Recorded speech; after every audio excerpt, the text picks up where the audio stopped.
We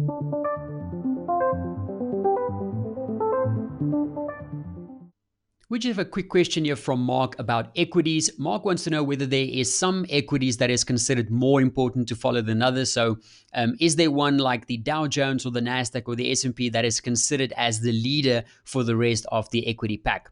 So first of all, thanks for the question, Mark.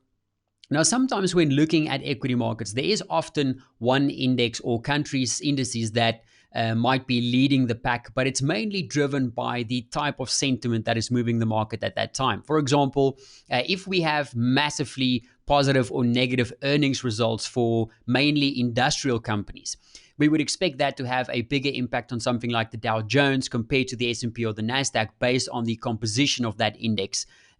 So in that sense, it would act as a possible leader for that particular session.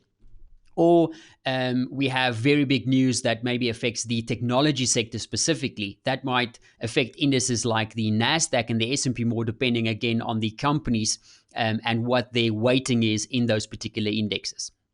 Now, then we also have more country-specific factors as well. So if something really bad happens, for example, let's say there's a debt crisis in Europe, another one, for example, that would affect equities across the board, but it would possibly affect European equities a lot more, like the DAX, like the Euro stocks, as it's a lot closer to home.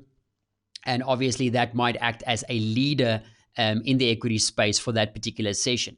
Or let's take something like the auto industry. So we know auto industry is very important for something like Germany. So if we hear that the US is putting tariffs on European autos, and that will see downside for most equities across the board as a negative risk turn, but we would probably see it have a much bigger impact in the DAX, and the DAX might lead the downside as those auto companies in the index will see lots more downside compared to other type of company or stock prices. So yes, in that sense, some of them can act as a leader, but it's mainly driven by the type of news and the type of sentiment and how that sentiment affects the companies or the sectors involved in those particular indexes. So generally speaking, there isn't really any one index that is considered as the leader.